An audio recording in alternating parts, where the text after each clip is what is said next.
la Organización Mundial de Comercio en diciembre de este año, ¿cómo podemos asegurar, ¿sí?, la mejora en lo que son los controles para asegurar la tranquilidad de los asistentes y de aquellas personas que viven en la Argentina sin modificar lo que son los tránsitos, aquellos que vienen a vacacionar, ¿sí? ¿Cómo puede ser que esto se pueda hacer, ¿sí?, con una mínima participación, ¿sí?, de tiempo en la frontera? ¿Cómo podemos prevenir? ¿Cómo podemos adelantarnos a esto? Los políticos en general tienen o tenemos, ¿sí?, un miedo constante a lo que son los cambios tecnológicos. Y en gran parte, ¿sí?, podemos decir que no es exclusivamente de una resistencia al cambio, sino también que nosotros, de aquellos que participamos de una u otra manera en los ámbitos tecnológicos, hacemos que tengan miedo. Era parte del negocio, ¿sí?, y venimos conservando eso. Nosotros decimos, muy fácilmente vamos a innovar. No hay nada peor para un político que la palabra innovar, poner en nuevo, hacer todo nuevo. ¿Sí? Y si cada vez que se sientan con alguien de tecnología le dicen vamos a innovar, ¿sí?, no existe comunidad política en el mundo que viva en revolución constante. Todos aquellos que estuvimos en la universidad más o menos aprendimos que siempre, ¿sí?, la vida de ciencia tiene una constante, ¿sí?, un modo normal. Ese modo normal se rompe a veces, ¿sí?, que genera discontinuidades, pero la discontinuidad no es la normalidad. La continuidad es eso, ¿sí?, es cortar y cambiar. Hay pasos en el mundo, ¿sí?, hay influencia de tecnologías nuevas que hacen que eso cambie, sí, por supuesto, pero no son todas. Entonces lo que le expliqué es, nosotros vamos a evolucionar, vamos a aprovechar, a pesar de que el signo político era diferente. Lo primero que hay que hacer es el legado, ¿sí?, no olvidarse del legado. No todo lo que está hecho está mal, no todo lo que está cargado está bien, pero todo sirve.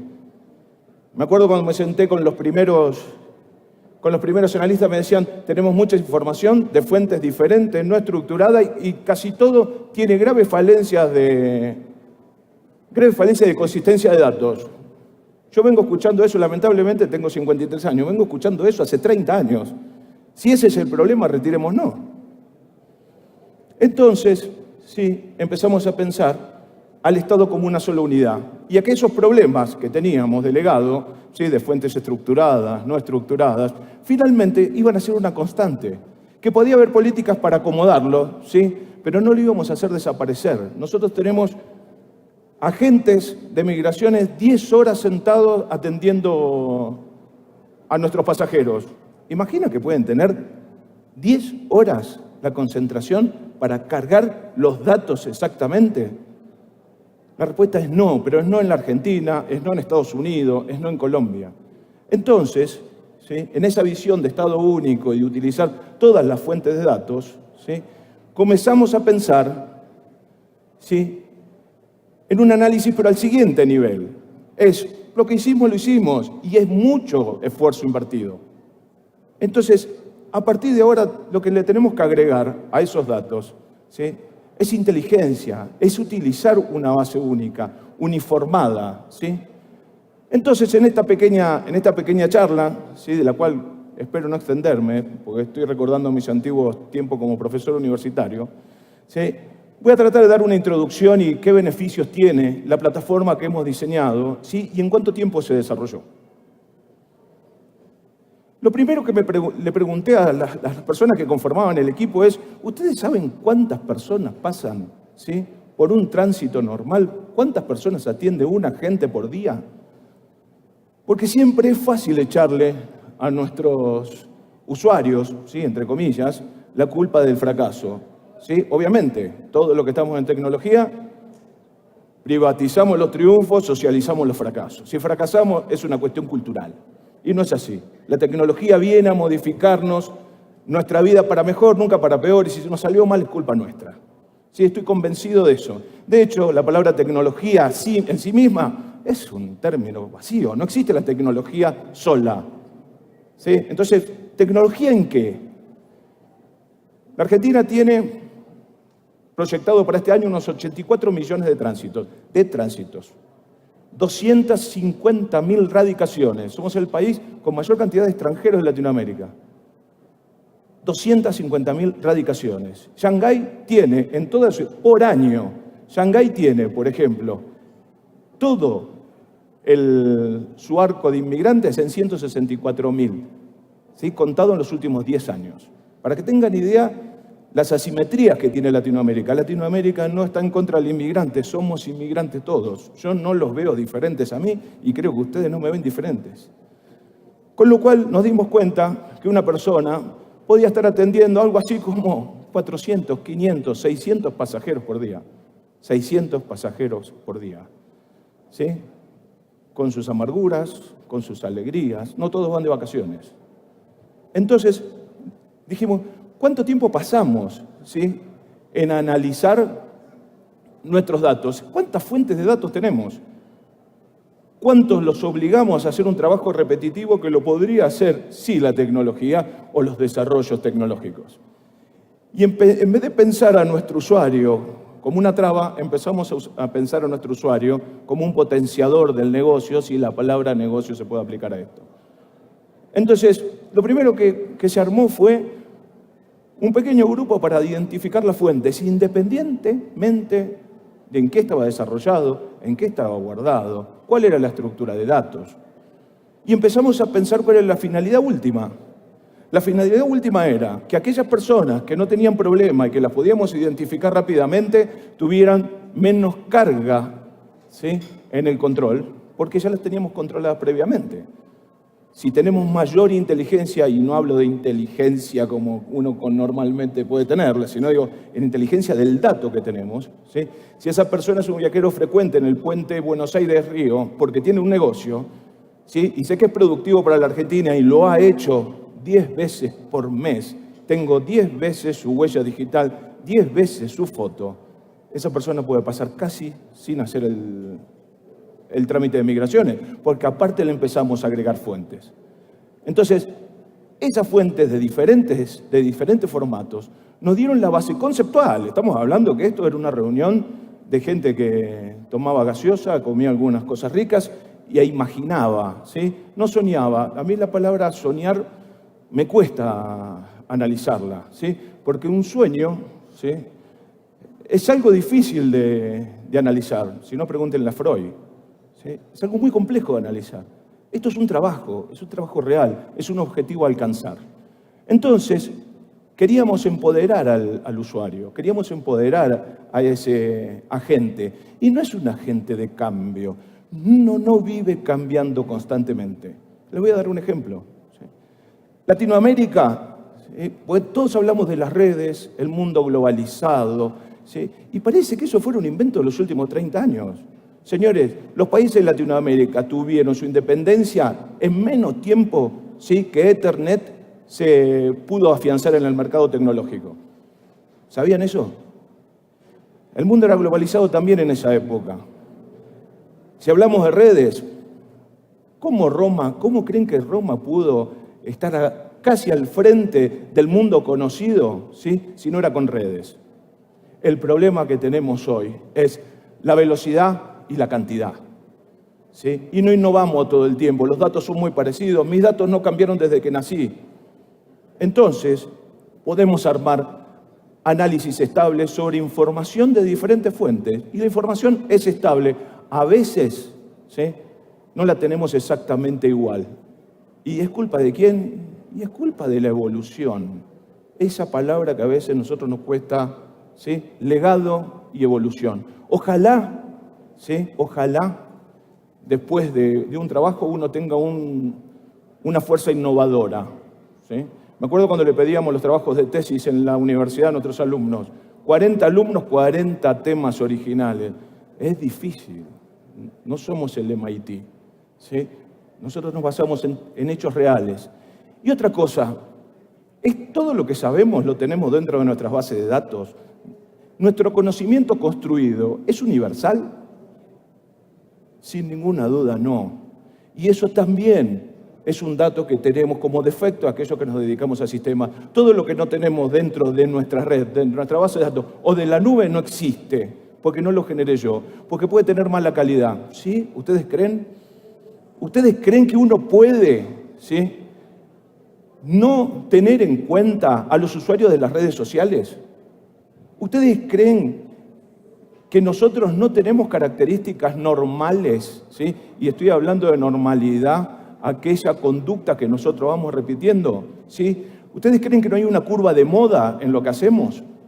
¿Ustedes creen que cuando consultan eBay o cuando consultan Mercado Libre lo hacen de manera innovadora, original? Señores, les voy a decir algo, somos muy aburridos, tenemos patrones muy conocidos y a ustedes les sorprendería saber qué tan repetitivos son en las cosas que hacen en las redes. Obviamente, a nadie le interesa qué hacen ustedes en las redes más que para venderle algo, salvo que se trate de seguridad nacional. Si estamos tratando de traficantes de personas, ¿sí?, si estamos hablando de trata de personas, es la esclavitud, ¿sí?, algo que ni la tecnología ni los políticos todavía hemos podido resolver, ¿sí? Si estamos hablando de eso, yo no puedo ir a ver si esas redes, ¿sí?, las puedo ubicar a través de alguna conducta, ¿sí?, de algún patrón establecido. ¿Cómo no? Si aquella persona que viaja frecuentemente con personas traficadas tiene alguna relación entre un vuelo de Ezeiza o una entrada por el norte de Argentina, el límite con Bolivia, ¿por qué no? Ahora, es muy posible que estos datos sean datos cuasi estadísticos, ¿sí? Porque finalmente es el análisis de información menos estructurada que imposible. ¿Vale la pena hacer todo este esfuerzo? Por supuesto. Una sola persona sacada de las calles por trata, una sola persona que no es traficada, o una sola persona, un solo chico en la calle que podemos evitar en el consumo de droga, vale la pena todo este desarrollo. Y ahí empieza a tener sentido la tecnología. La tecnología tiene que tener un fin. Este fin es un fin social. Entonces, a ver, yo me acuerdo, yo tengo un hijo de 16 años que le encanta jugar al fútbol, obviamente, es latinoamericano. Le gusta jugar al fútbol, le gusta salir con sus amigos y le gusta algo ir a la escuela. Aunque estimo que está en el promedio. Una vez, yendo de vacaciones, le pregunto, le digo, rápido, 2 por 2, 2 más 2, 2 veces 2. Y él me dice, 5. Le digo, hijo, 5, es 4. Papá, ¿qué querés? ¿Velocidad o precisión? Y esto es lo mismo, Tenemos demasiados datos, demasiado esfuerzo, demasiados temas y poca precisión. ¿Y cómo resolvemos el tema de la precisión? A aquellos que les gusta algún deporte de tiro, ustedes saben que la precisión se hace achicando el foco de donde se dispara. Sí, estamos hablando de arco y flecha, por ejemplo. Entonces, la preocupación no es pegarle al medio, es que 5 o 6 de los tiros estén más o menos en un radio. Por un tema de probabilidad, alguno va a dar en el centro. Y ustedes me van a decir, ¿entonces el tipo que tira no es hábil? Sí, es hábil. Pero seguro la probabilidad que tiene de pegar en el centro es menor que la del resto. ¿Pero qué lo hace bueno? Que es regular. Entonces nuestras conductas pueden ser analizadas desde la regularidad. ¿Sí? Lamentablemente no me estoy alejando de la innovación, del mundo digital perfecto y de los controles perfectos. Los controles no son perfectos. Hoy escuchaba atentamente la presentación anterior y decía, los controles van a eliminar en gran parte la corrupción. Es verdad, parcialmente. Los valores van a eliminar parcialmente la corrupción. Va a existir, siempre va a existir. No somos semidioses aquellos que trabajamos en la tecnología. La corrupción va a seguir existiendo, va a cambiar el formato. Lo importante es que estemos a la altura de las circunstancias y podamos ir un poquito de adelante.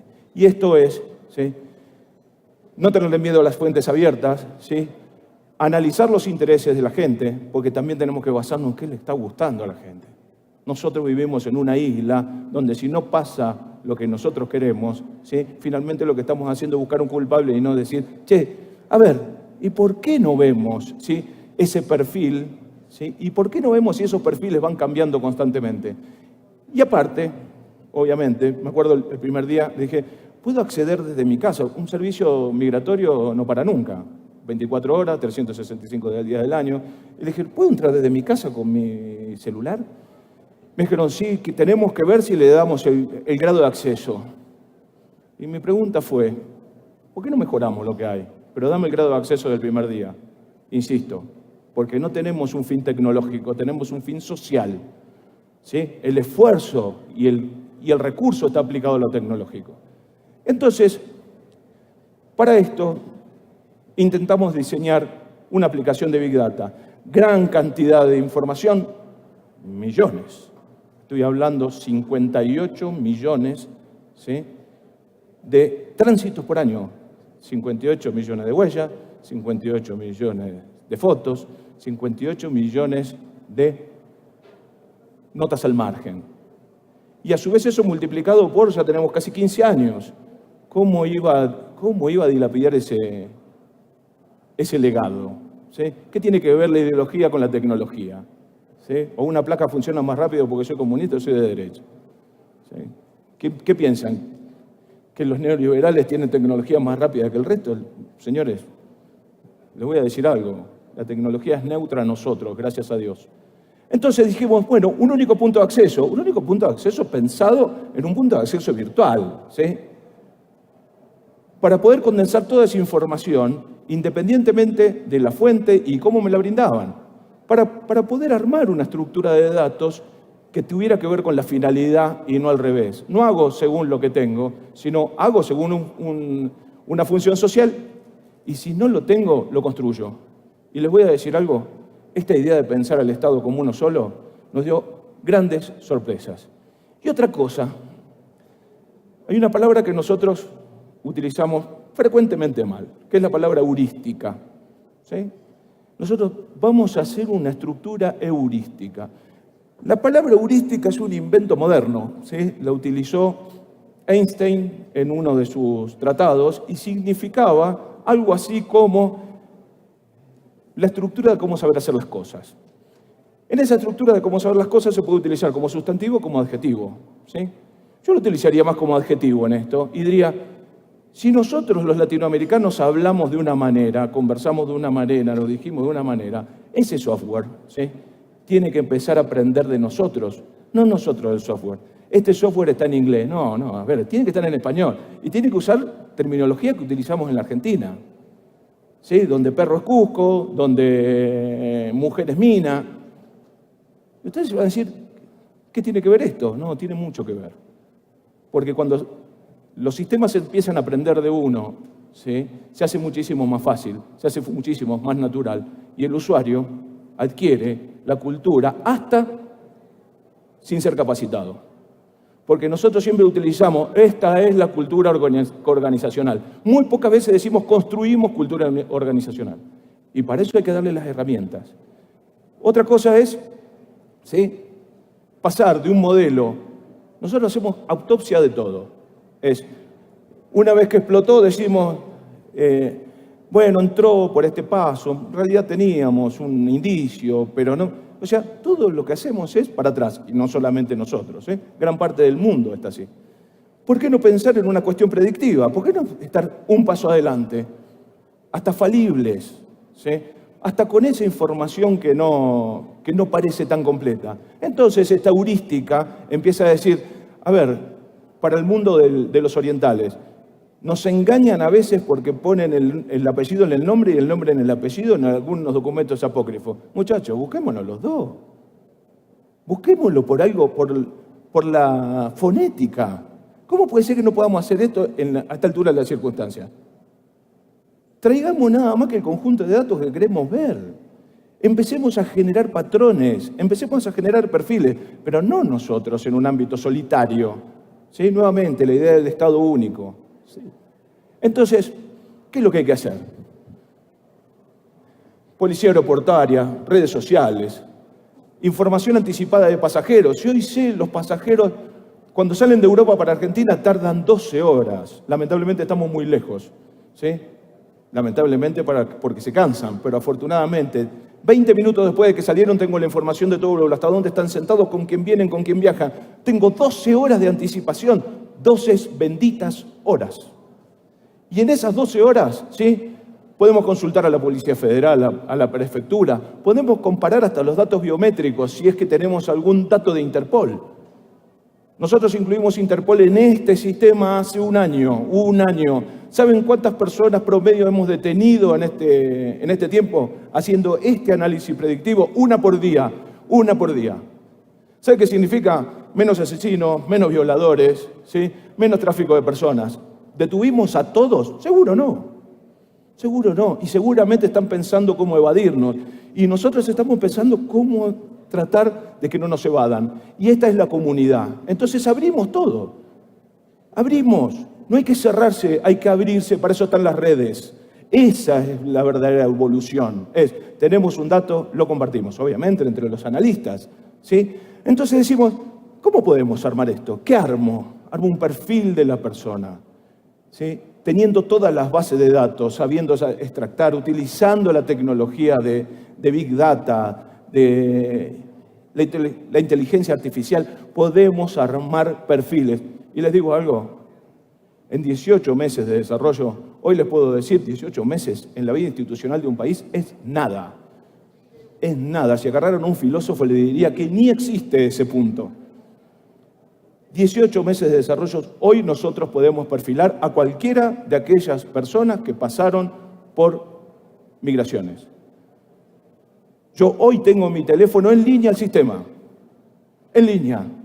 Hoy puedo saber quién está viajando desde Bogotá hasta Buenos Aires. Puedo saber en qué asiento estuvo sentado. Y puedo saber qué frecuencia tuvo. Y si algún hijo de él pudo viajar.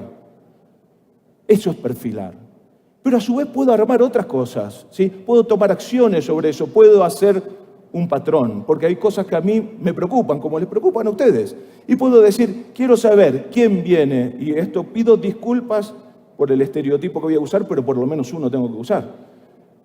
¿Quién viene de Medio Oriente con pasaporte búlgaro, por ejemplo, o con pasaporte sudafricano? Y estoy hablando de lugares donde es común, no es común, que alguno de esos ejemplares pueda ser falsificado.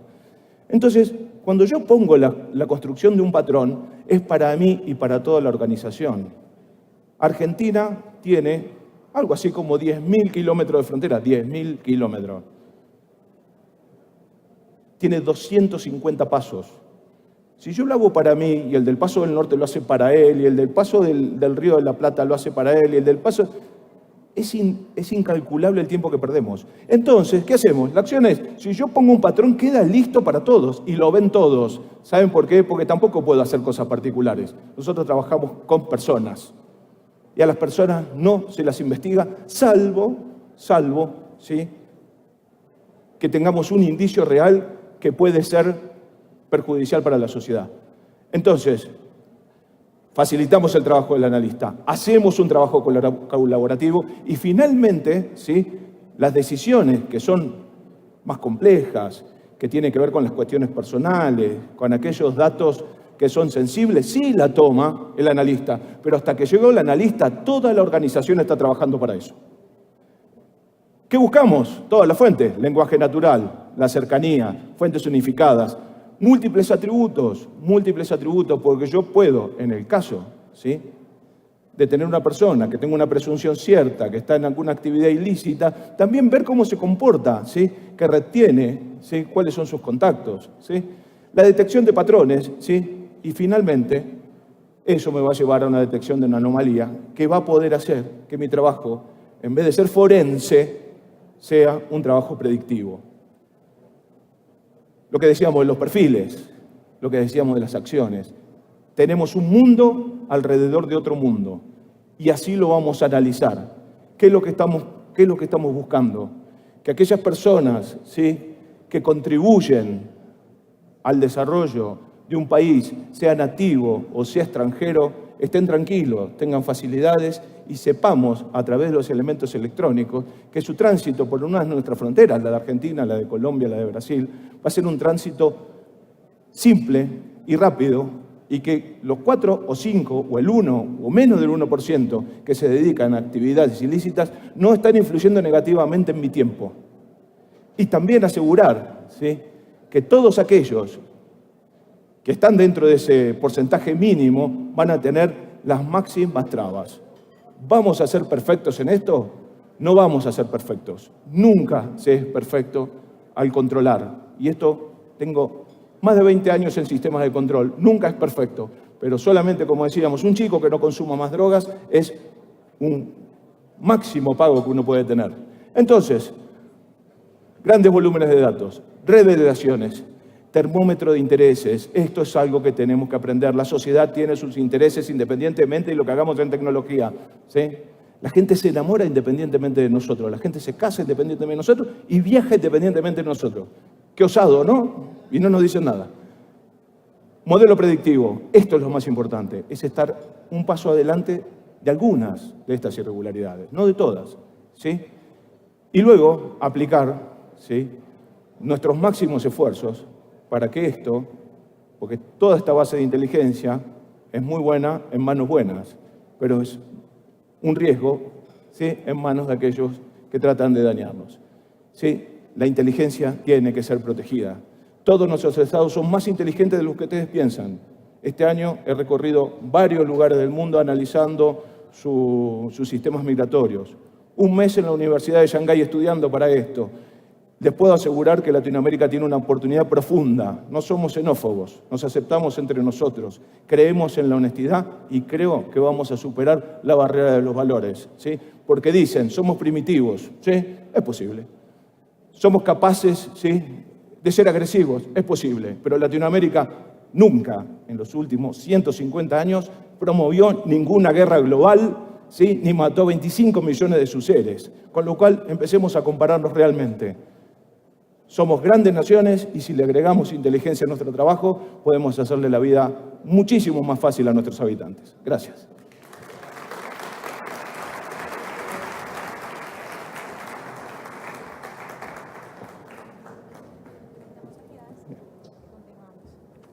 Muchísimas gracias al señor Alza por su presentación. Le invitamos a quedarse para continuar entonces con el panel, el rol del CIO de gobierno en la economía digital. Para eso invitamos al moderador de este espacio, Ricardo Olarte, presidente de CIONet.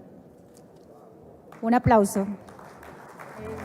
Today I'm catching those blues, and I have been round and round and round and round again.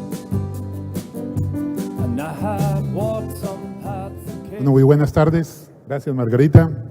Gracias pues al MINTIC por hacer posible esto, a la CCIT, a Usuaria por organizar todo este espacio, a Marlene Romero y todo ese equipo, siempre en toda la logística impecable. Bueno, lo primero que hay que decir es la clase de Osmar. Yo creo que fue una clase magistral de arquitectura empresarial, de modelo de transformación digital. Y yo diría que hasta de vida, porque nos enseñaste muchas cosas hasta, esto es sabotaje, hasta de la vida, realmente muy, muy interesante. Bueno, ahora quiero invitar a los panelistas, Omar, que ya nos acompaña, Luis Felipe Rivera, mientras Luis Felipe se acerca. Luis Felipe es el CIO de la Secretaría de Hacienda del distrito, ¿sí? Tiene una trayectoria también como CEO en la empresa privada y adicionalmente es, bienvenido Luis Felipe, ponte cómodo. Y hablando de ponerse cómodo, en CIONet, que somos una red de colegas y amigos, nos divertimos, interactuamos en un espacio online y offline. Tenemos un poco más de 7,000 miembros en el mundo que no nos importa el título, si son CEOs, si son IT managers, si son jefes de sistema, ¿no? Siempre y cuando, digamos, ocupen un lugar de liderazgo en grandes organizaciones privadas y de gobierno. Entonces, interactuamos y generamos una inteligencia colectiva. Hacemos encuentros como este. También actuamos mucho online y de verdad que ese networking global pues nos hace todavía una comunidad de CIOs mucho más robusta. Entonces le decía que ponerse cómodo es importante porque creo que aquí está haciendo un poco de calor, ¿sí? Y queremos que este panel sea muy interactivo y queremos interactuar igualmente con ustedes. También quiero invitar a Uria Romero. Uria es el CIO de la Superintendencia de Puertos y Transporte. Así que, bienvenido, Uria. Vamos a hacer un panel un poco diferente, en donde el formato es muy simple. Cada uno de ellos se va a presentar brevemente y va a hacer una primera ponencia sobre el tema que nos trae hoy. Ustedes son CIOs de gobierno y lo que quisiéramos es que al final de este panel pues se lleven información muy rica y esa inteligencia colectiva que les mencionaba de cómo pueden hacer mejor su trabajo en este rol de CIO en el mundo de la transformación digital. Entonces, cada uno se presenta y hace una primera ponencia, luego vamos a tener unas preguntas ya establecidas y al final, como conclusiones, cada uno de estos panelistas pues nos va a hacer un titular de prensa sobre lo que conversamos aquí a modo de resumen. ¿Les parece? Bueno, y también vamos a tener, por supuesto, oportunidad de preguntas y respuestas. Listo. Entonces, si quieres, nadie quiere el micrófono. Si quieres, comencemos de allá para acá. De acá para allá. De allá para acá. Ok. Bueno, buenas tardes a todos. Muchas gracias por estar acá. Mi nombre es Urias Romero Hernández. Yo soy el CIO de la Superintendencia de Puertos y Transportes. Soy ingeniero de sistemas. Realmente la experiencia ha sido muy valiosa porque no había participado, y como le comentaba a Ricardo, en la parte de ingeniería, sino hasta hace más o menos unos 5 años.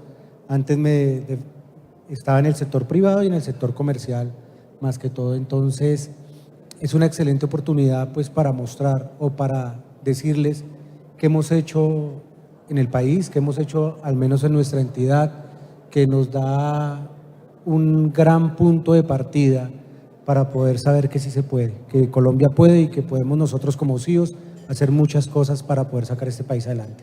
Gracias. Perfecto. Luis Felipe. Buenas tardes a todos. Mi nombre es Luis Felipe Rivera, CIO de la Secretaría Distrital de Hacienda. Muchas gracias a todos ustedes por acompañarnos en este panel en el que queremos compartir la visión respecto al tema central. Mi experiencia profesional viene en gran medida del sector privado, sector financiero. Llevo un año largo al frente de la Dirección de Tecnología de la Secretaría Distrital de Hacienda y quisiera arrancar este panel abriendo mi ponencia como nos los ha solicitado Ricardo. Mi ponencia se define de la siguiente manera.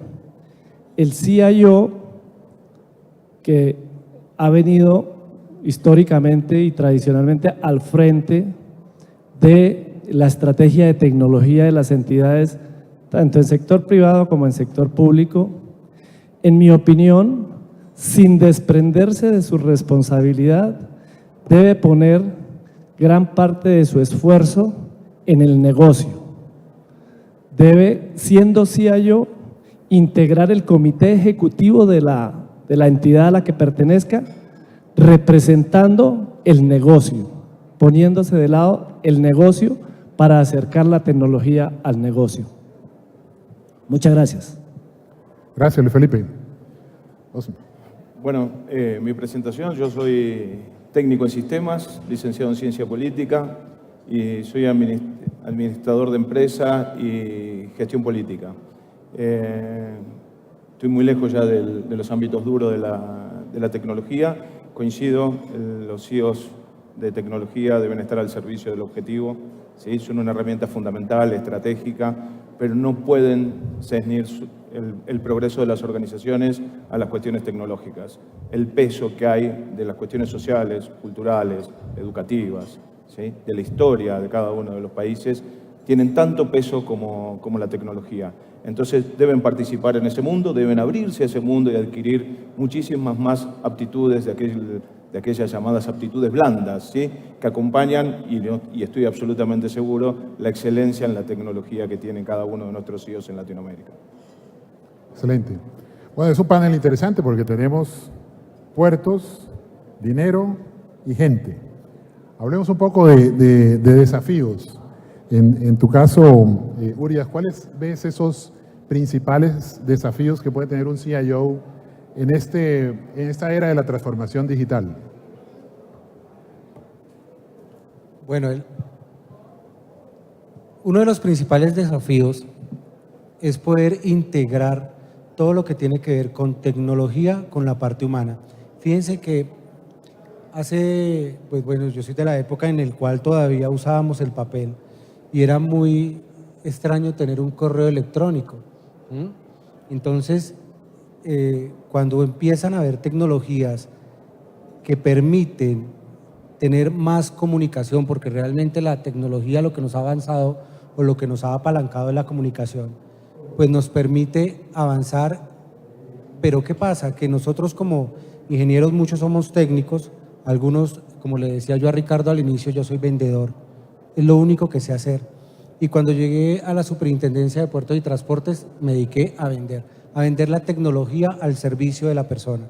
Y eso es el gran reto que tenemos nosotros como CIOs, que no solamente nosotros, nuestras entidades, sino la ciudadanía en general pueda acceder y pueda tener servicios más en línea, y ese es nuestro reto. Genial.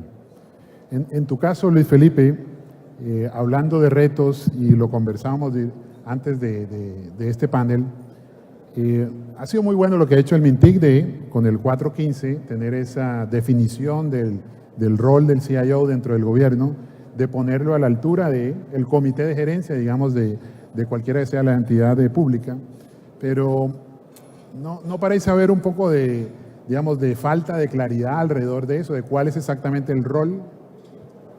Sí, efectivamente hay unos temas asociados a la definición que ha hecho MINTIC con respecto a que el CIO de la entidad pública debe integrar el comité ejecutivo de la entidad y la responsabilidad de la entidad con respecto a la estrategia GEL, gestión de gobierno en línea.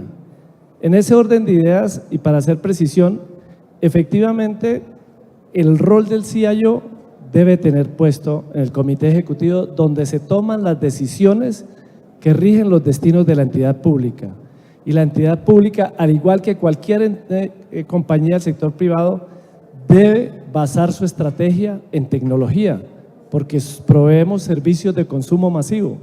Y sin la tecnología no es posible. Y si ponemos al CIO en un puesto en el que nunca va a ser consultado por el comité ejecutivo o rara vez va a ser consultado, pues obviamente la estrategia se puede romper. Pero la duda está en el rol que debe jugar el CIO con respecto a la estrategia GEL. La estrategia GEL rápidamente está compuesta por 4 componentes. TIC para los servicios. Está asociado a asegurar la calidad de los servicios que proveen las entidades públicas a través de la tecnología a todos los contribuyentes o ciudadanos. Y esto no es responsabilidad exclusiva del área de tecnología, es responsabilidad propia de las áreas de negocio que proveen esos servicios al ciudadano, que obviamente se apalancan en tecnología. El otro punto tiene que ver con TIC para gobierno abierto. ¿Qué significa? Que es disponibilizar los datos de las entidades públicas que son de tipo público, valga la redundancia, porque hay información de las entidades públicas que es de tipo privado, que es de tipo confidencial. Los datos de las entidades públicas que son de tipo público, publicarlos y asegurar que todos los ciudadanos y entes interesados los puedan consumir permanentemente para desarrollar su actividad. Pongo un ejemplo, los colegios hoy en día publican la información de todos los cupos y las jornadas que proveen en los sectores donde están ubicados. Esa información la han tomado algunas entidades, algunas compañías del sector privado y han desarrollado una app para que los ciudadanos puedan a través de esa app consultar los colegios, qué disponibilidad tienen, en dónde están ubicados y cuáles son las jornadas que tienen, para que con base en eso puedan adelantar sus procesos de inscripción. Eso es gobierno de datos abiertos. El tercer módulo tiene que ver con TIC para la gestión. Ese es el único, un módulo propio de TIC, que lo que busca es regir el gobierno del área de información y tecnología dentro de la entidad. TIC para la gestión. Y el cuarto módulo tiene que ver con seguridad y confidencialidad de la información, que obviamente es el módulo de seguridad informática, que también es fundamental para toda la confidencialidad que deben observar los datos de las entidades públicas que no son públicos, que son privados. Por ejemplo, en la Secretaría Distrital de Hacienda están todos los datos de los contribuyentes, no son de carácter público, son de carácter privado. Esos son los 4 módulos y obviamente el liderazgo del CIO en este proceso de estrategia AGIL está asociado a TIC para la gestión, su esquema de gobierno de TIC. Los otros 3 módulos son de las unidades de negocio de las demás áreas de la entidad. Esa es la diferencia entre la estrategia AGIL y el rol del CIO. Obviamente, insisto, el rol del CIO es fundamental que esté compuesto en el comité ejecutivo de la entidad donde se toman las decisiones de la entidad. Perfecto. Bueno, ahora en la sesión de preguntas vamos a ver si fue lo suficiente claro. Bueno, me parece que ha sido muy bueno, pero obviamente tiene sus retos. No es solamente decirte, ahora llegas acá, tienes este nuevo rol, estás en el comité directivo y ahora qué. Pero creo que bastante más claro. Osmar, en tu caso, SAM, digamos, fantástico, un modelo de transformación realmente de todo un proceso.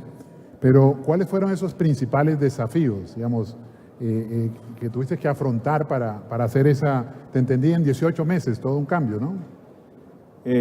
Increíblemente fue muchísimo más difícil explicar o tener un proceso de persuasión sobre los niveles más altos que sobre los niveles más bajos, ¿sí? La mayor cantidad de resistencia que teníamos era en aquellos donde la brecha digital era mayor.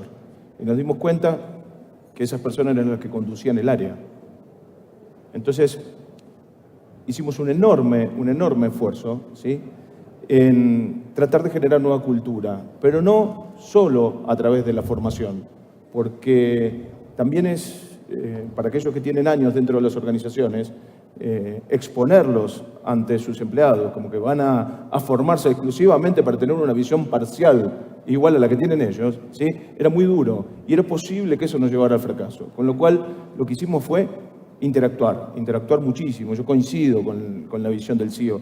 El CEO tiene que estar en las reuniones de toma de decisiones, pero también en las reuniones de concientización. Nosotros hicimos cosas muy simples, como por ejemplo invitar a diferentes empleados de distintas áreas, aquellas que estaban muchísimo más alcanzadas por la tecnología como aquellas que no estaban tan alcanzadas. Y hacíamos desayunos de trabajo. Y arrancaban por cosas simples, de cómo estudiaban los hijos de aquella persona que a lo mejor están en maestranza y cómo le iba al hijo de alguno de ellos que estaba estudiando ingeniería en sistemas. Y con un formato natural, tratando de imponer nuevos valores, que para eso estamos, ¿sí? Finalmente la política es la encargada de imponer nuevos valores para la sociedad, cosa que a veces olvidamos, ¿sí? Se fueron imponiendo esos valores dentro de la sociedad, tomando como sociedad al grupo de migraciones, ¿no? Y realmente no fue tan complejo el trabajo, el desafío fue grande, pero hay que abrirse con claridad, hay que eliminar las interfaces que muchas veces son trampas que nosotros mismos vamos poniendo, ¿sí? Porque creemos que si nosotros entregamos nuestro trabajo más fácil, más accesible, más simple, pierde importancia nuestra tarea y es todo lo contrario. Cuando se lo hagamos más fácil, cuando tengan apps para poder acceder a la información, cuando la información pública, ¿sí?, esté a disposición del público, va a hacer que el CEO tome mayor preponderancia dentro de la estructura y sea un poquito menos odiado por los usuarios también, ¿no? Porque a veces tenemos esa diferencia. Me parece que el trabajo fue absolutamente de imposición de valores y no fue tan complejo. O sea, buscando como otros espacios también, esos desayunos que mencionabas. Sí, todas las áreas. Sí. Eso es interesante y es casi que una constante, o sea, interactuando con muchos CIOs en Latinoamérica. Pues lo que han hecho muchos, y este es un ejemplo que utilizo en muchas ocasiones, el ejemplo del CIO del Canal de Panamá. El CIO del Canal de Panamá, bueno, tecnología estaba como 3 pasos más abajo, no estaba en el nivel C, en el segundo nivel, y cuando subió, no fue porque llegó un decreto en donde el 415 del Canal de Panamá y lo subió a nivel de gerencia, sino él se lo ganó. ¿Y cómo se lo ganó? Él me decía, pues yo llevaba a mi comité directivo, me iba con ellos a jugar billar y me fui ganando una posición en el negocio. Entonces, eso va con la siguiente ronda de preguntas y es hablar un poco de esos soft skills, de esas habilidades blandas, que no necesariamente son tan blandas, y las duras no necesariamente son tan duras, en el sentido de que estoy seguro que todos ustedes como CIO son muy fuertes en bits y bytes, son muy buenos en tecnología. Pero en este mundo de la transformación digital seguramente hay que desarrollar otras habilidades. Tú nos mencionabas ahora, Urias, que eres un vendedor. Pero ¿cómo es eso que eres un vendedor interno? ¿Qué es lo que haces en tu rol de líder digital dentro de tu organización para transformarla, para ganarte un espacio en la organización? Bueno, uno de las trabas más grandes que tiene un ingeniero, un CEO o una persona técnica es poder tener contacto con las personas, ¿sí? Cuando yo llegué a la Superintendencia de Puertos, pues realmente era mi primera vez que me enfrentaba a un área técnica, porque antes había estado en estupefacientes en un área de estadística. Y empezar a gobernar toda esa parte del contacto con la persona, de que se le dañó un equipo, de que necesita más cosas, que no teníamos una mesa de ayuda, que no teníamos unos sistemas que nos permitieran hacer BI, ¿sí? Porque todos estos datos que recopilamos en todas las aplicaciones no nos sirven de nada si no tenemos un sistema para tomar decisiones, ¿sí? Pero eso queda en la parte de atrás cuando el usuario, en este caso mis compañeros de la entidad, no lo conocen. Nosotros nos estamos enfrentando ahora mismo a una implementación de un core. Es una experiencia muy enriquecedora porque viene la entidad funcionando hace 20 años con una estrategia o con unos procesos ya establecidos y ya puestos en marcha, y empezar a que la gente adopte el nuevo sistema, a que le vea las bondades, a que pueda saber que verdaderamente funciona, es difícil. Entonces, ¿yo qué hice? Me dediqué a llegar temprano, ¿sí?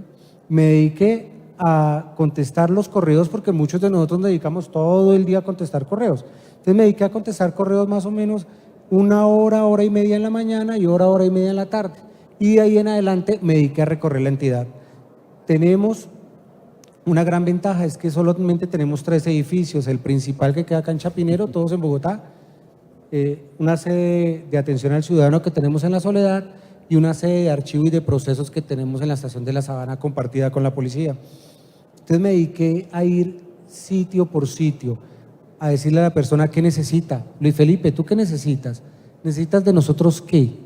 Nosotros arrancamos acá, hay un compañero y amigo, Yelkin Carrillo, arrancamos en la entidad hace 2 años y medio con 3 personas. Él lamentablemente ya no trabaja con nosotros, ahora está en el Ministerio de Transporte, pero arrancamos 3 o 4, hoy en día somos 30. Entonces, ¿eso qué quiere decir? Que hemos hecho algo bien. Y mi tarea, y que se las regalo a ustedes, es vendan esa área, gánense en la posición, porque es que llegar al comité directivo no es por un decreto, es una situación que uno empieza a ganarse, empieza a dar todo lo que tiene, y en especial la tecnología al servicio de la persona, que pueda tener una mesa de ayuda, que pueda tener trámites rápidos. Y una cosa que sí les digo, y que fue una experiencia que me pasó la semana pasada, estamos en un panel con Felipe, que también está acá con nosotros de Mintic, y decían, y siempre nos preguntan, ¿cuál es el proceso que usted más admira? Y resulta que uno siempre admira el proceso del otro, ¿sí? Entonces dicen, no, me gustó mucho lo que hace Notariado y Registro con el certificado, me gustó mucho lo que hace el Ejército Nacional con la expedición de la libreta militar en línea, pero nunca tomamos lo nuestro. Y hoy en día es gratificante para nosotros en la superintendencia, un proceso de 8 meses de la entrega de un paz y salvo, llevarlo a 2 minutos. Eso es importante y eso es el que nosotros vendemos. Tenemos más o menos unos 8 procesos que no teníamos antes ahora en línea, y he tratado de que la gente esté cerca a nosotros. Y en cuanto a la parte blanda, importante que ese ingeniero, ese que son ustedes, ese CEO que está ahí, no se quede detrás, también acompañe a sus ingenieros, también sea humano en eso. Yo con ellos juego fútbol, los regaño, estoy con la gente, los impulso, y lo más importante, estoy con ellos en todas las tomas de decisiones. Ese es el reto que tenemos nosotros como CEOs, vender, por eso soy vendedor. O sea, el que madruga, Dios le ayuda, y por otro lado, ser muy dado a la gente. Sí. Tu equipo de trabajo, recorrerlos, contacto con todos los miembros de tu organización. Sí, señor. Genial. Luis Felipe, tú que es un líder sector público, sector privado, ¿cuáles son esas habilidades que debe tener un CIO del siglo XXI, de hoy? Pues para ser ese líder de la transformación digital. Bueno, en mi opinión, yo creo que hay una que es fundamental y es nuestra razón de ser es liderar la estrategia de tecnología y se basa en un solo tema, innovación. Si nosotros como CIO no desarrollamos la habilidad de ser innovadores, creo que no hay ningún otro sector dentro de una entidad que se quede atrás más rápido que el de tecnología. El de tecnología representa ese reto, es innovación. El segundo reto tiene que ver con transformación, porque desafortunadamente la innovación que trae, transformación, hace 5 o 6 años, ¿qué era WhatsApp? ¿Qué era Uber? ¿Qué era Waze? Ni siquiera estaba en la mente de nosotros. Quizá en la mente de los creadores ya estaba el proyecto rodando, pero en la mente nuestra no. Y eso nos ha cambiado totalmente. Y uno encuentra algunas situaciones que son muy paradójicas. Y es que los funcionarios al interior de las entidades públicas, todos son innovadores a nivel personal. Todos tienen las aplicaciones en sus smartphones, son absolutamente orientados a ellas, pero no piensan que la entidad también merece este derecho de innovar. Y cuando se plantean retos de innovación, de una vez viene la resistencia al cambio. Entonces, la pregunta que yo siempre hago es, ¿los funcionarios estamos en la nube con nuestras aplicaciones que utilizamos? Levanten la mano, ¿quién? Todos la levantan. ¿Hemos llevado a la entidad a un servicio de estos? No. La pregunta es ¿por qué? ¿Por qué nos cuesta a nosotros en tecnología innovar para la entidad? Somos muy buenos para innovar a nivel personal, pero para la entidad no. Porque representa esos retos. Transformación. Y la transformación más fuerte no es ni siquiera la digital, porque finalmente se adopta. Es la cultural, que es la que pone el bloqueo para adoptar la digital. Nosotros hoy en día, todos los CIO, nos estamos moviendo en este nuevo concepto, transformación digital, que entre otras cosas es la razón de ser de este panel. El rol del CIO en la era digital.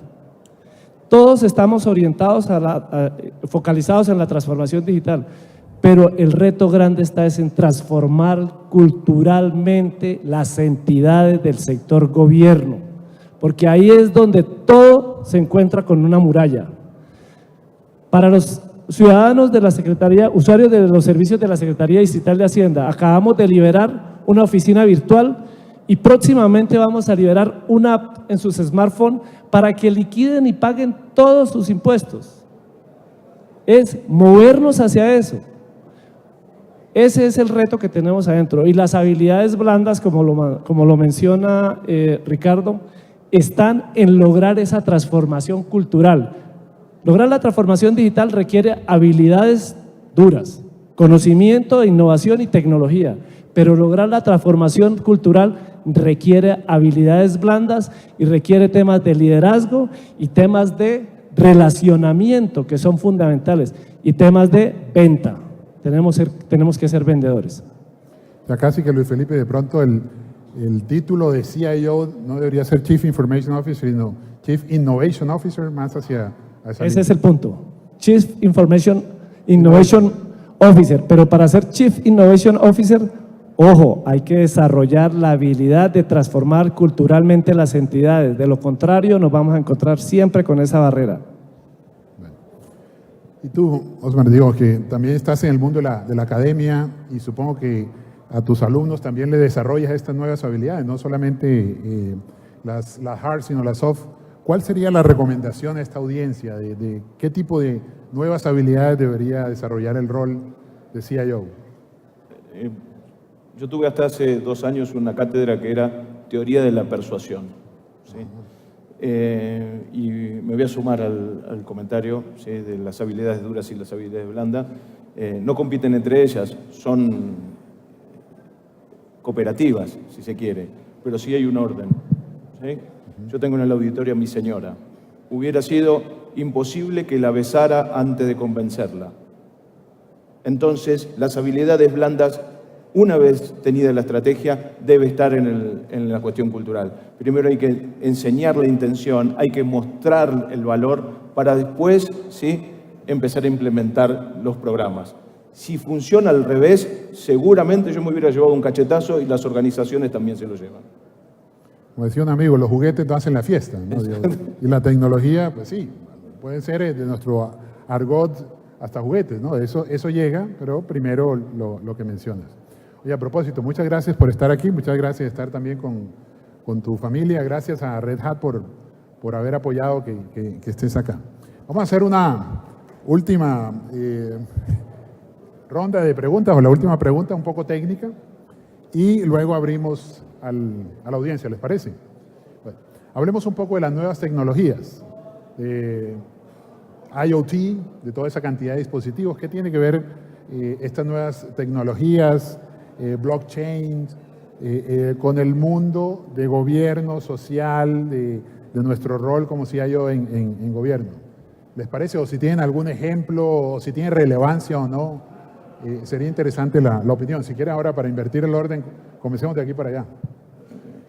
Bien, si bien no soy un especialista en ese tipo de tecnologías, yo creo que el mundo va a eliminar las estructuras parásitas, ¿sí? Hay muchísimas estructuras de intermediación que hoy casi no sirven para nada o que lucran solamente por la intermediación, no tienen bajo valor agregado.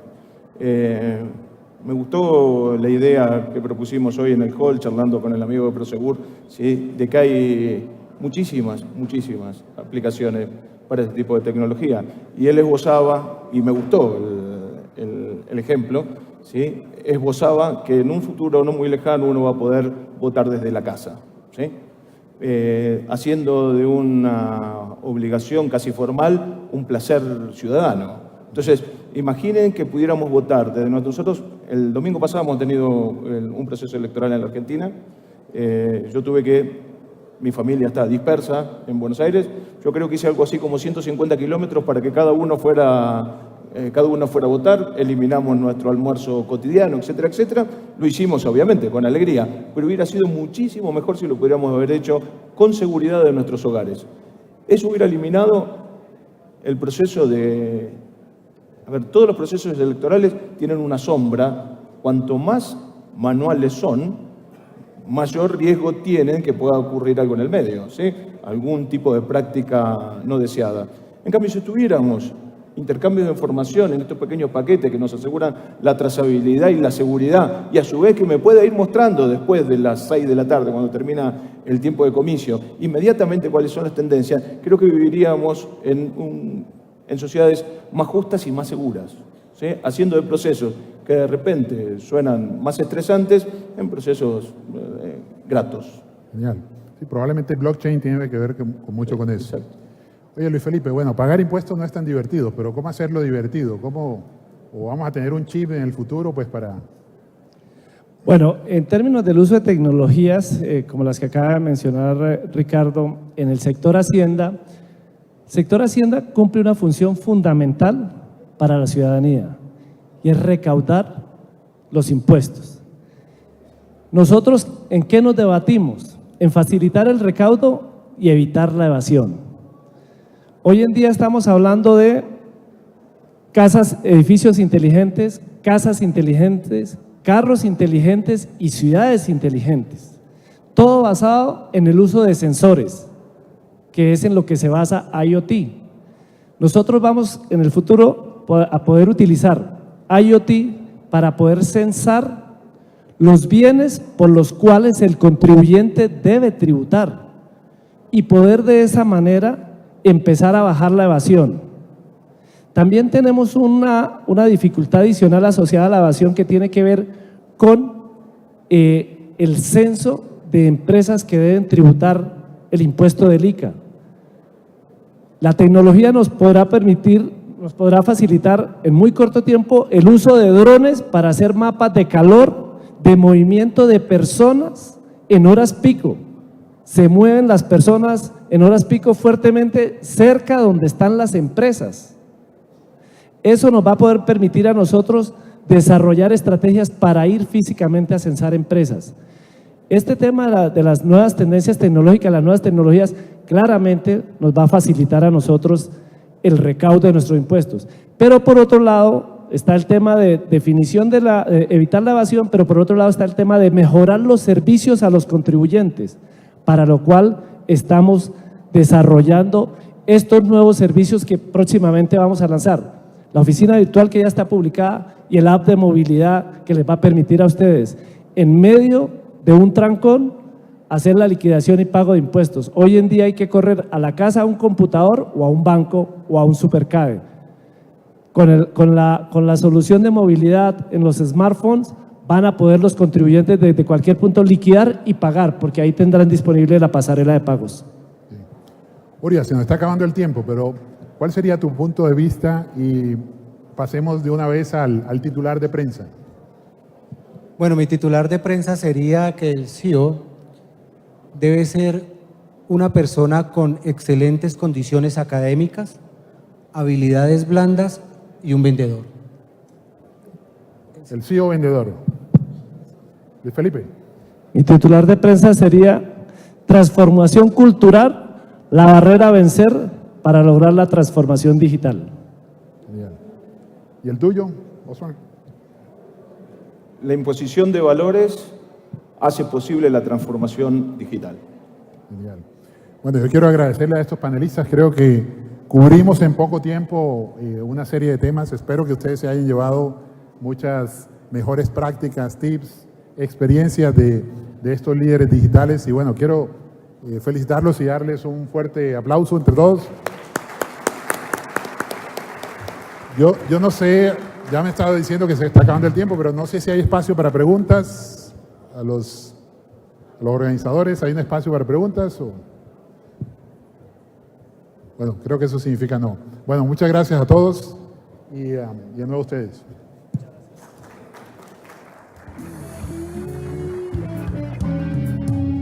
Allez tous dans la rue, n'importe où, n'importe quand, il essaie d'attirer ton attention, n'importe où, n'importe quand, n'importe quand. Bueno, continuando con el foro de líderes de gobierno regional, vamos a invitar al amigo Daniel Torres, que es el CEO de Ingram, para que presente el caso de éxito de Contraloría. Después vamos a hacer las conclusiones, el cierre del foro. Les voy a comentar un poco las tendencias de los CEOs que hemos estudiado en Usuaria Research en toda la región, recién emitidas hace 15 días para todos los CEOs presentes. No voy a hacer una presentación de una hora, pero les voy a decir 2 o 3 temas que hemos detectado, sobre todo la transformación del CEO en el Digital Transformation Officer, que es lo que va a pasar en muy poquitos años. Daniel.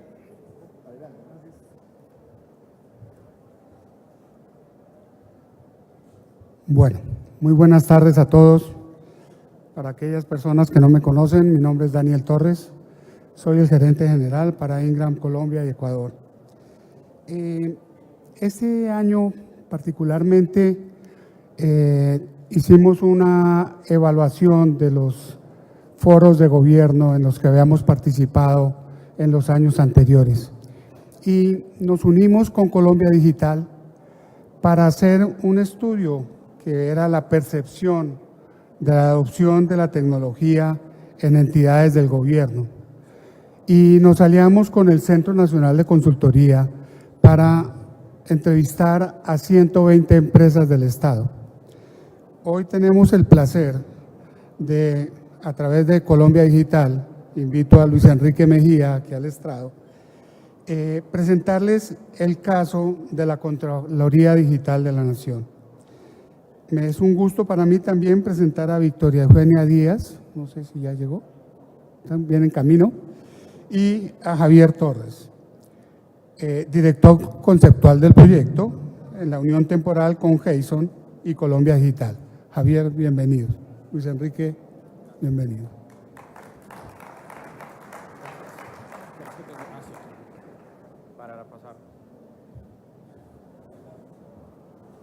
Aló. Muy buenas tardes a todos. ¿Cómo están? Quisiera hacerles una pregunta para rodar. ¿Tienes el...?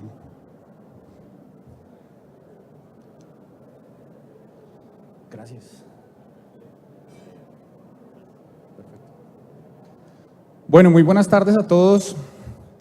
Creo que efectivamente está haciendo muchísimo calor acá, se siente mucho en este escenario. Ya Ricardo tuvo que quitarse la corbata.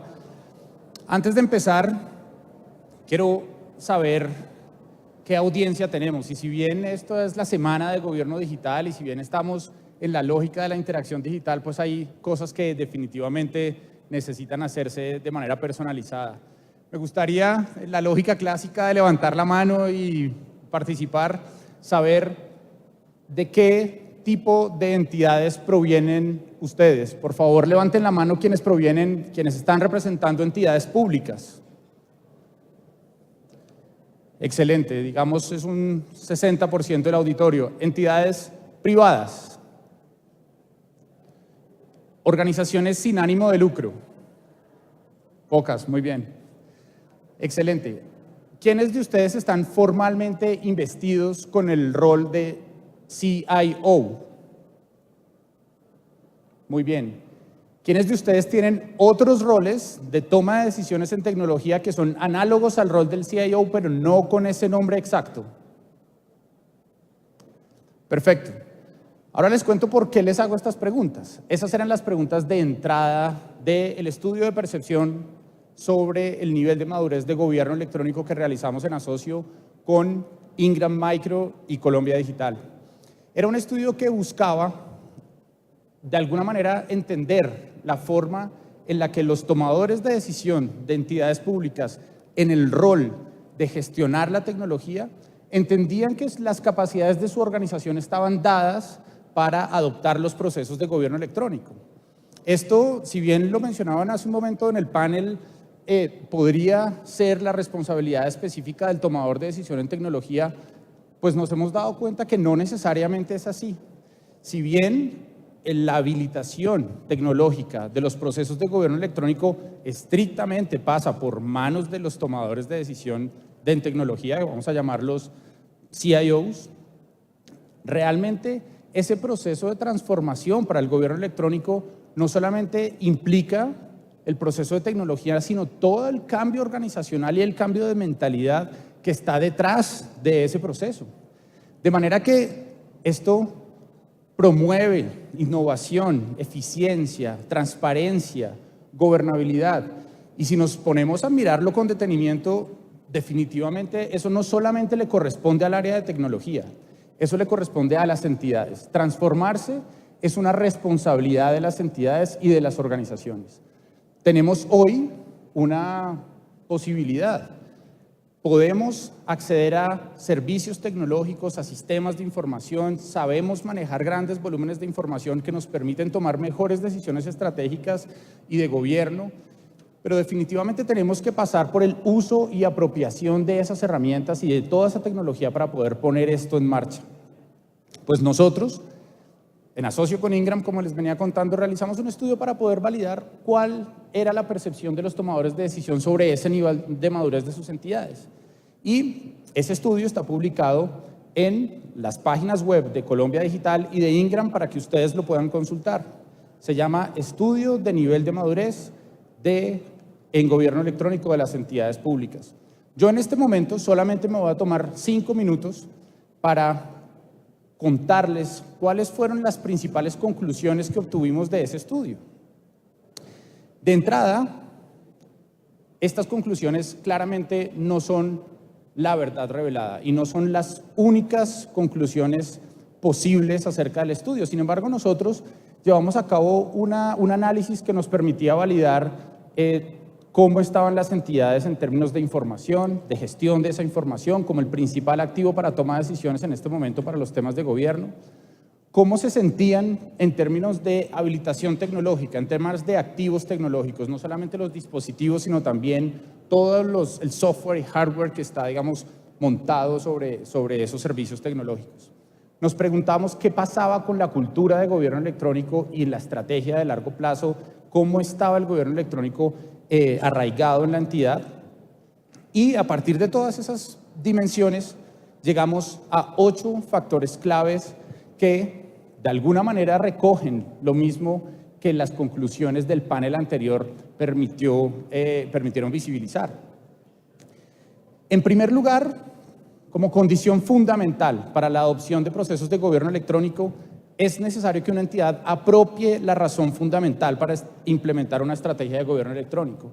Hace algunos años, cuando se hablaba de gobierno en línea y esto estaba prácticamente arraigado a garantizar que la entidad fuera visible a través de una página web, pues se entendía que gobierno en línea era simplemente tener una página web en la que se publicara la información de la organización, de la entidad.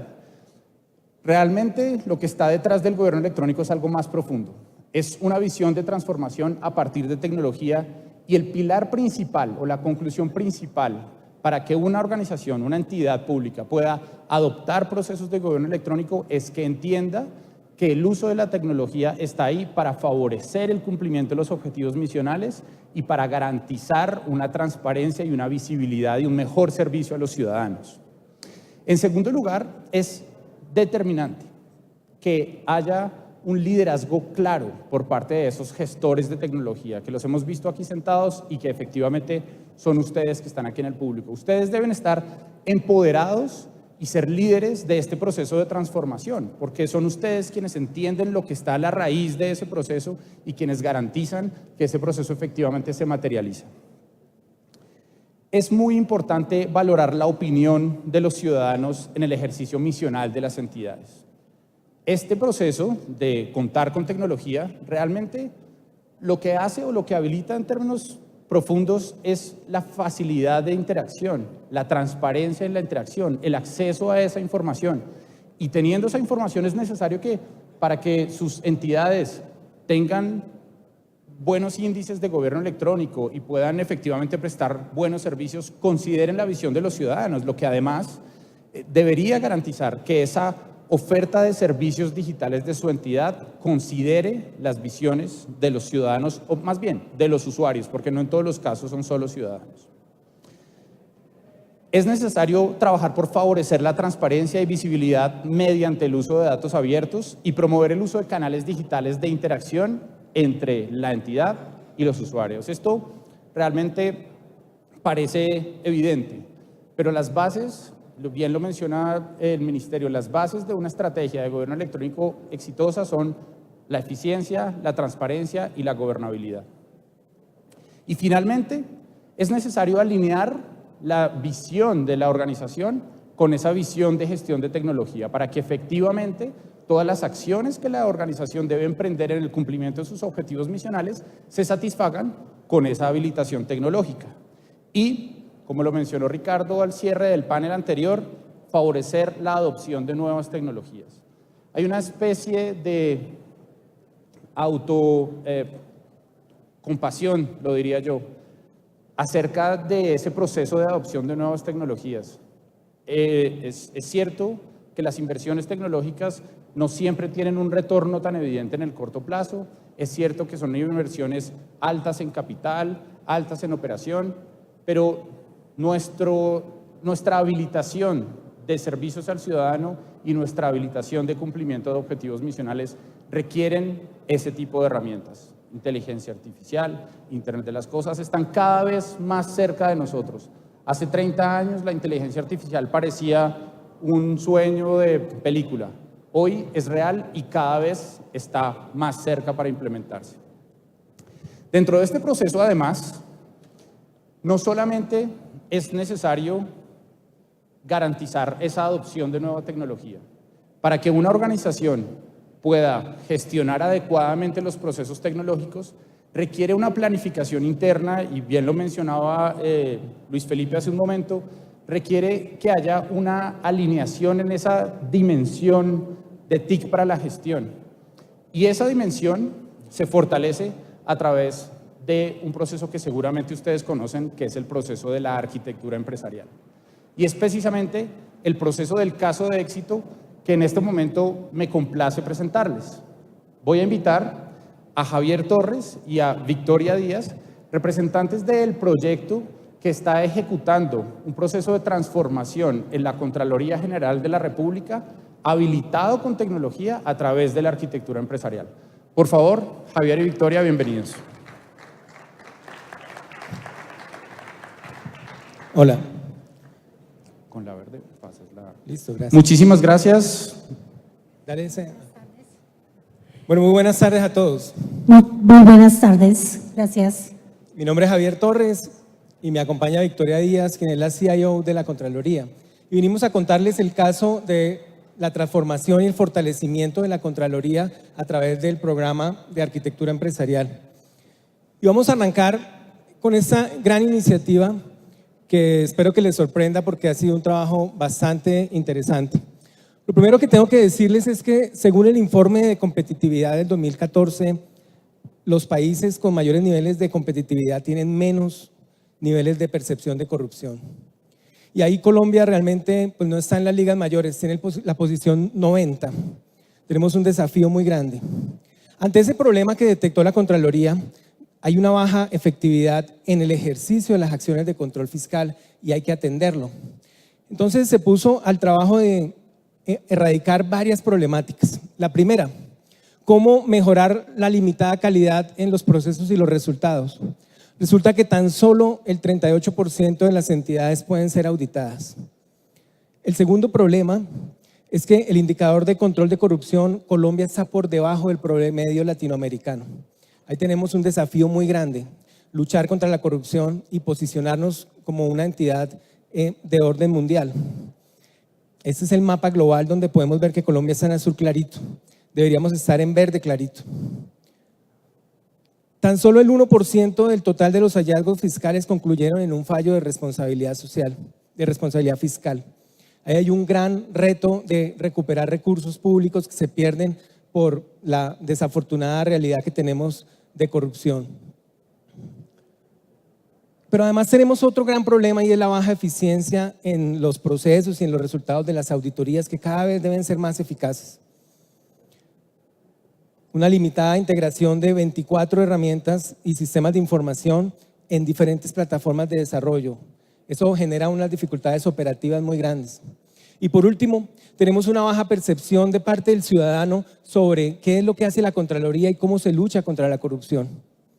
Ante esos tres problemas, la Contraloría arrancó un programa de fortalecimiento con un crédito del Banco Multilateral y ha estado desarrollando desde el año pasado una serie de iniciativas muy significativas en su fortalecimiento y ha hecho una gran transformación.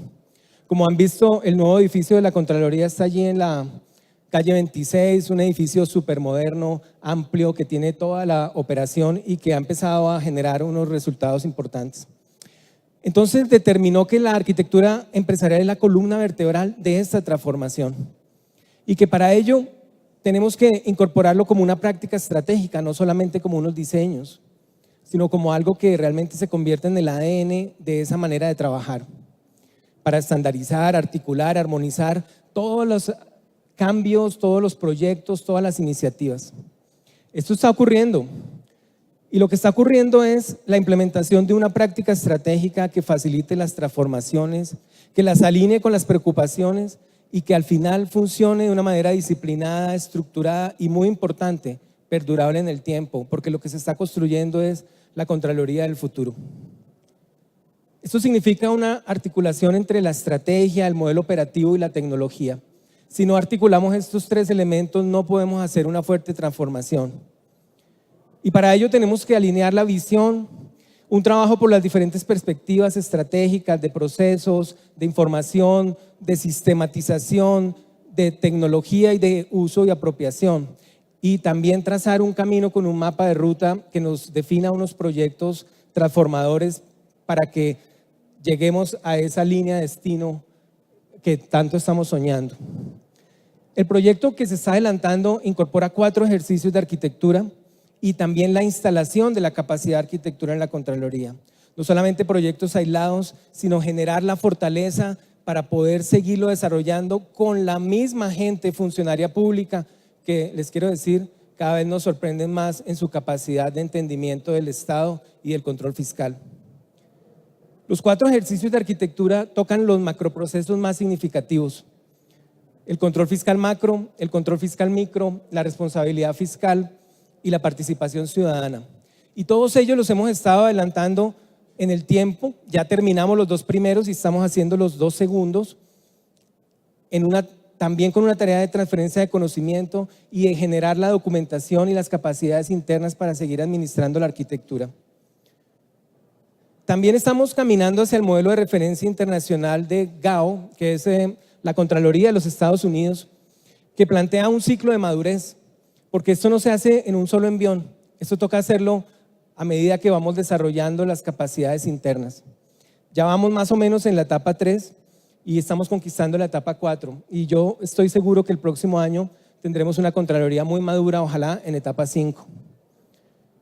Porque la Contraloría aspira a ser de talla mundial, y por eso se han adoptado las normas internacionales de auditoría, se han adoptado el enfoque de TOGAF como metodología para desarrollar la arquitectura, y también como punto de llegada la norma GAO para entidades fiscalizadoras del orden superior.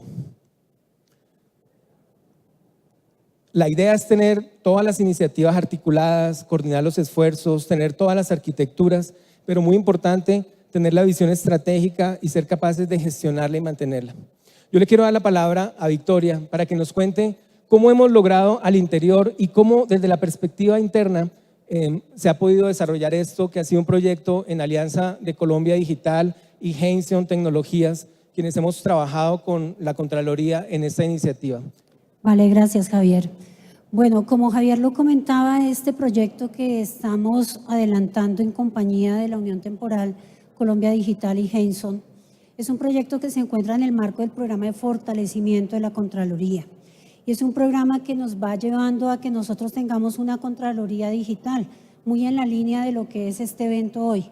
Una Contraloría digital implica una Contraloría que aproveche mucho todas las fuentes de información, todos los recursos, toda la tecnología que hoy existe, todos los beneficios y avances que se dan en el sector público a partir de los lineamientos que ha venido dando el Ministerio de Tecnologías de la Información y las Comunicaciones desde hace ya bastantes años, y pues eso es lo que estamos construyendo. A hoy en el momento ya tenemos claramente identificados estos 6 focos, digamos, de logros, de resultados, de trabajos hacia donde vamos. Contraloría digital, ejercer una mejor vigilancia del control fiscal, y ahí estamos ya planteados en el dominio de negocio, viendo cómo la arquitectura empresarial nos esclarece los objetivos de negocio y pone a la Contraloría a pensar en cómo lograr de mejor manera las cosas. La gestión de información. Una entidad como la Contraloría definitivamente vive de la información, y la información no está producida al interior de la Contraloría en un gran porcentaje. En un gran porcentaje la información primaria, o en todos los casos la información primaria, se encuentra en los sistemas de información, en los datos abiertos, en las diferentes herramientas que ya tienen las entidades para poder transmitir, digamos, y estructurar su información. Bueno, nosotros necesitamos hacer uso de esa información de mejor manera. Una construcción de una Contraloría unificada y articulada. Yo llevo 8 meses trabajando en la Contraloría y he visto que el reto de trabajar en una entidad que tiene una presencia en el territorio nacional con 33 sedes, 31 gerencias regionales y una gran sede central, implica que definitivamente utilicemos de mejor manera las tecnologías, utilicemos mejor los enfoques estratégicos que nos permite dar arquitectura empresarial, para que esa Contraloría sea unificada y articulada con los procesos, apoyando unos procesos, un sistema de procesos y de procedimientos claramente identificados que permitan, pues digamos, con tecnología aprovecharlos. Procesos automatizados, pues tiene que ver un poco en la línea de lo que estábamos comentando, y la participación de la Contraloría en los grandes debates relacionados con finanzas del Estado.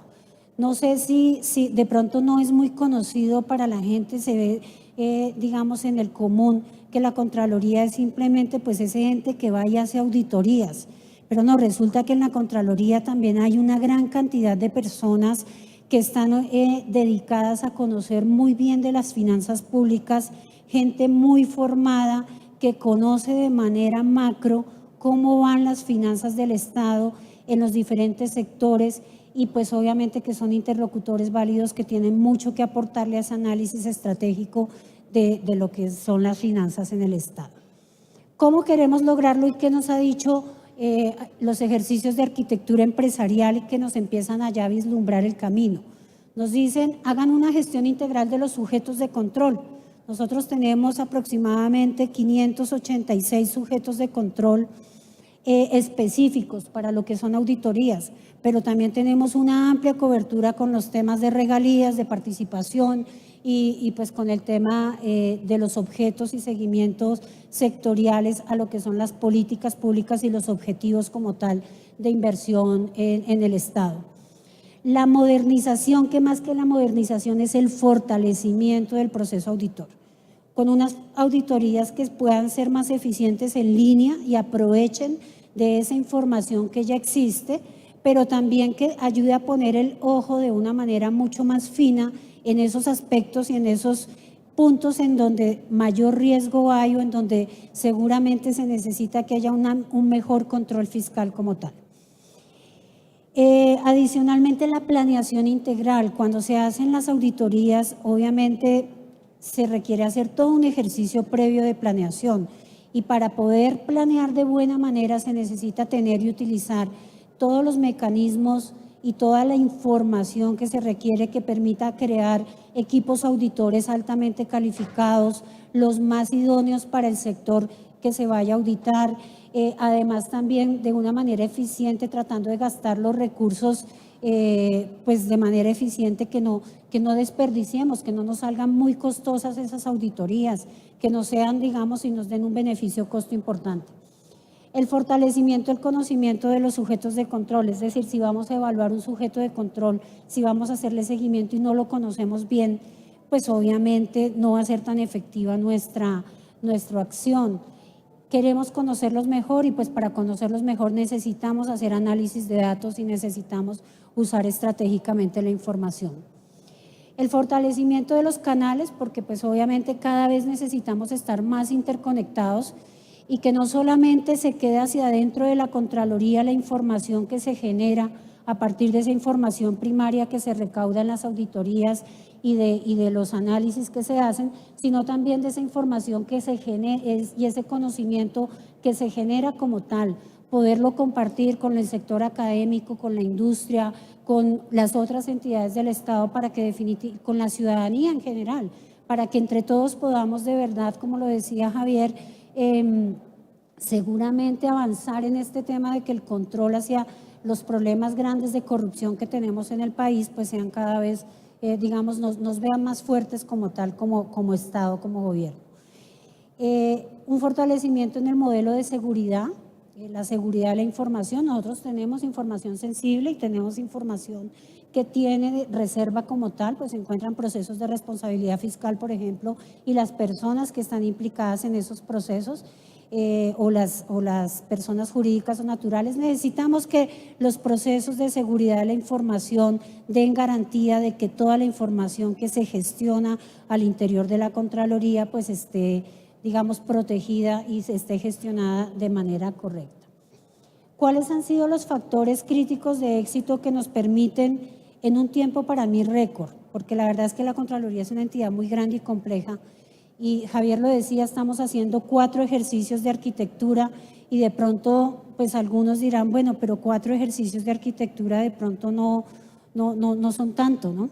Pero resulta que en la Contraloría son un reto bastante grande, primero porque pues son las problemáticas grandes y son todos los procesos misionales, los macroprocesos los que estamos impactando, y segundo porque con la complejidad que tiene la Contraloría, la dimensión de la entidad, pues obviamente para nosotros realizar ejercicios como estos requieren de una gran movilización interna y pues de un apoyo externo como tal. ¿Cómo logramos en 8 meses de trabajo que llevamos, 10 meses de trabajo que llevamos, tener esto? Pues con un compromiso de la dirección. Este es un proyecto bandera del señor Contralor esponsoreado también por la señora vicecontralora, quien está a la cabeza del programa de fortalecimiento y están en el día a día, digamos, apoyando la iniciativa. Institucionalmente estamos tratando de formalizar o estamos en esa generación de capacidad que nos comentaba Javier, estamos formalizando la gestión de la arquitectura empresarial como una práctica estratégica. ¿Y cómo lo estamos logrando? Lo estamos logrando pues obviamente de la mano de ese apoyo especializado externo que tenemos, que ya lo comentamos, siguiendo esas recomendaciones, pero además estamos yendo a ver también cómo lo están haciendo otras entidades y nos hemos acercado a la Superintendencia de Sociedades, a Superservicios, al ICFES, a la Universidad de los Andes, y hemos estado viendo cómo lo hacen y cuáles, digamos, son esas lecciones aprendidas y esas maneras que podemos capitalizar para que al interior de la Contraloría de pronto nuestro camino pues sea un poco efectivo y pues no estemos recorriendo los mismos caminos o cometiendo los mismos de pronto errores que se puedan cometer en proyectos tan grandes. Institucionalizar también implica formar la gente de la Contraloría. Nosotros tenemos el 99% del personal de la Contraloría es personal de carrera, es personal que tiene un rango de permanencia, un nivel promedio de permanencia de 20 años trabajando dentro de la entidad y tiene una alta expectativa de tener toda su vida laboral dentro de la Contraloría. Entonces, pues obviamente tenemos que dejarlos a ellos empoderados de esta práctica estratégica. Y para empoderar esta práctica estratégica estamos formándolos, estamos haciendo, en este momento tenemos un equipo de aprendices, podríamos decirlo, sí, unos arquitectos aprendices, arquitectos en formación, que vienen siendo formados por ese apoyo especializado externo de la unión temporal que les contábamos. Y adicionalmente, pues vienen también con los recursos del programa de fortalecimiento a dárseles unas formaciones ya un poco más académicas y puntuales frente a las metodologías. Institucionalizar también implica que lo dejemos incorporado dentro de nuestros mecanismos de organización y control que tenemos dentro de la Contraloría. Entonces está siendo incluido dentro de un proceso estratégico, dentro del macroproceso de direccionamiento estratégico. La arquitectura empresarial ahora va a tener un proceso como tal, va a ser parte de ese macroproceso de direccionamiento estratégico, la práctica. Lo vamos a incluir, de hecho, en ese orden de ideas, en el sistema de control interno y gestión de la calidad, lo que implica que, digamos, ya quedará formalizada la buena práctica y la manera, digamos, de hacer sistemáticamente y de seguir, digamos, la buena práctica y los métodos que nos pone arquitectura. Alinear, pues, las decisiones de la arquitectura con la actividad estratégica, pues son los resultados como tal que estamos viendo. O sea, todo esto no tendría sentido simplemente pensando en tecnología por sí solo. Todo esto tiene sentido es porque arrancó, como lo decía Javier, pensando cuáles son esos retos grandes que tiene la Contraloría como una entidad de orden superior de control fiscal que necesita impactar más y llegar más a la comunidad y tener cada vez resultados más eficientes. Entonces, las decisiones que estamos tomando están orientadas en esa línea y bueno, este es uno de los resultados, una de las fotos de nuestros talleres de construcción, lo hemos llamado Todos construiremos una nueva historia y es lo que estamos haciendo en la Contraloría. No es un ejercicio sencillo, podemos decir que hasta hoy somos un caso de éxito, pero somos un caso de éxito en construcción, porque seguiremos teniendo que trabajar muchísimo más. Muchas gracias. Muchas gracias, muy amables.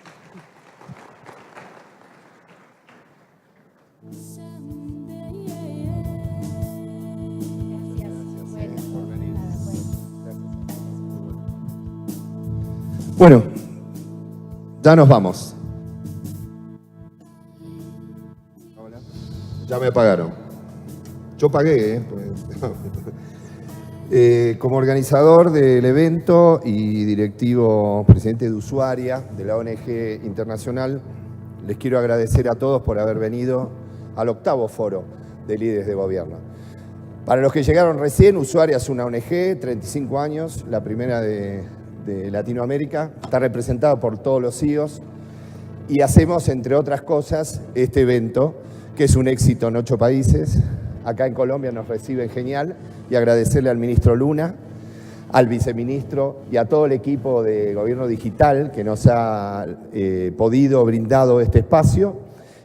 Tuve 30 segundos al inicio, pues empezamos tarde y ya tenemos que entregar el salón, tengo 30 segundos. Así que bueno, otro día les cuento mucho más de Usuaria. Lo que les prometí son 3 conclusiones. Los CEOs, Usuaria Research saca un libro blanco todos los años que son las tendencias de los CEOs, que es gratuito. Se los puedo mandar para los que quieren, lo tengo en PDF. Está en la página de Usuaria, usuaria.org.ar. Entran y se bajan los de los últimos 5 años. La conclusión de este año son 2. Primero, están haciendo recorte las empresas multinacionales, esto es muy fuerte en el sector privado, de los puestos de CIO regionales, de esos que antes abundaban hace 5 o 10 años, cada vez menos. Los están eliminando. Y la otra noticia es que va a haber una transformación muy fuerte, impulsada sobre todo por Estados Unidos y los grandes Gartner y los grandes Forrester, que va a haber una transformación del CEO real en un, recuerden este nombre, Digital Transformation Officer, DTO, Digital Transformation Officer. Se la llevan a la casa. Ah, hoy escuché una nueva, digamos. Esto tiene días, meses, no tiene años. Esto es una mezcla entre los medios digitales, la transformación digital y el CEO anterior con toda la infraestructura, la tecnología, la novia. Toda esa mezcla con grandes dotes de comunicación y marketing que el CEO tiene que tomar, va a ser el CEO del futuro en breve. Breves son añitos, no 10 años, ni 20, ni 30. Acá algunos CEOs me asisten. Acuérdense de mí, de un argentino contento con el Mundial y que les agradeció mucho por haber venido. Los quiero mucho y venimos el año que viene. Muchas gracias. Nos vemos en Rusia. À la télévision, au rien café inhabituel, et attire ton attention. Ah, perdón. Segurinfo Colombia, todos me están pidiendo entradas para el martes que viene en el Marriott. Segurinfo es el evento más grande del mundo de seguridad de la información. Vienen de todo el mundo, viene la OEA, vienen de Estados Unidos. Los que quieran se me acercan y los anotamos. 31 de octubre, Bogotá Marriott, el viceministro hace la apertura y va a estar el gobierno con nosotros. Los esperamos ahí, disculpen. Chao. En Rusia, que gane el mejor,